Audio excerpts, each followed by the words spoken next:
Guys 130 টাকায় 10 রকম item দিয়ে যদি জমিদারি ভাবে বহরমপুর শহরে খেতে চাও তাহলে কোথায় আসতে হবে? জমিদারি হেসেলে। তো আবার 10 রকমের পদ দিয়ে গাইস বাঙালি থালি এবার যাই ভিতরে যায়। এবার চলে এসেছি গাইস এই জমিদারি হেসেলের ভিতরে। ও জমিদারি একটা ভাব আছে কিন্তু গাইস।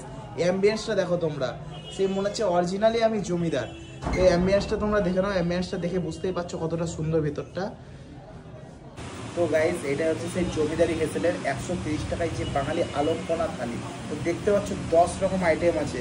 এই যে এই পুরো থালিটা দেখতে পাচ্ছ, এই থালিটার প্রাইস হচ্ছে 130 টাকা মাত্র। তো এখানে আছে ভেজ পোলাও, শুক্তো আছে একটা, পাঁচ তরকারি আছে, মুগের ডাল আছে। তো গাইস আমরা সেই জমিদারি হেসেলের যে ভেজ থালি কথা বললাম, এটা তো ভেজ থালি জানি। এছাড়া যে মাছ মাংসের যে এত আইটেম, এগুলো তোমরা আলাদাভাবে অ্যাড অন করে নিতে পারবে। তো আমরা আফসার দাকে পেয়ে গেছি সেই হেসেলের দাদাকে। তো দাদা তুমি একটু এক এক করে সব আইটেমের নামগুলো আর একটু প্রাইসগুলো বলে দাও। এটা হচ্ছে কাতলা কালিয়া প্রাইস 100 টাকা। প্রথমে শুরু করবো সেই সুন্দর পোলাওটা দিয়ে গাইস। তো পোলাওটা দেখে নাও তোমরা। পোলাওটা হচ্ছে এটা, পনির টনির সব কিছু দেওয়া আছে। পোলাওয়ের সঙ্গে একটু ভেজ ডাল নেব, আমার যেটা ভালো লাগে। তো ভেজ ডাল দিয়ে পোলাওটা খাবো গাইস। তো গাইস এবার সেই লাল শাক দিয়ে ভাতটা খাওয়ার পালা। লাল শাকের মধ্যে দেখতে পাচ্ছ বাদাম টাদাম সব কিছু দেওয়া আছে। লাল শাকটা দিয়ে এবার ভাতটা মেখে খেয়ে তোমাদেরকে বলি।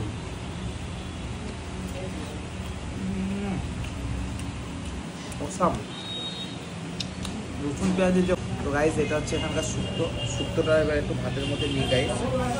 একটু শুক্তো দিয়ে শুধু ভাত খেতে খুব সুন্দর লাগে আমার, বিশেষ করে আমার।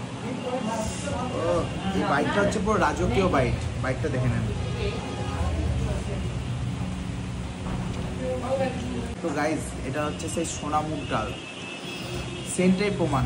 তো একটু ডাল ঢেলে নিই, একটু ডাল দিয়ে। আর এটা হচ্ছে কি বলতো, সকলের প্রিয় কষা কষা তেলে ছাকা পাঁচ তরকারি। একটু পাঁচ তরকারিটাও ঢেলে নিই গাইস। পাঁচ তরকারিটা হালকা করে ঢেলে নিয়ে। তো আমার ভাই আছে টেস্ট করে বলবে কেমন খেতে। তো ভাই বল কেমন খেতে একটু।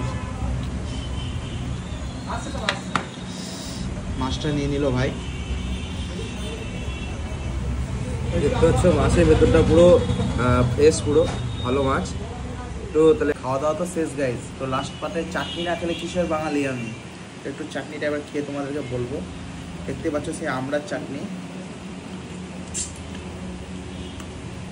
আমরা রসগোল্লাটা মনে হচ্ছে আমি খেয়ে নিলাম মুখের ভিতরে ভরে। সেই জমিদারি হেসেলের ওনার বৈশাখী দিকে পেয়ে গেছি। তো দিদি তোমাদের এই হোটেলের লোকেশনটা একটু বলে দাও।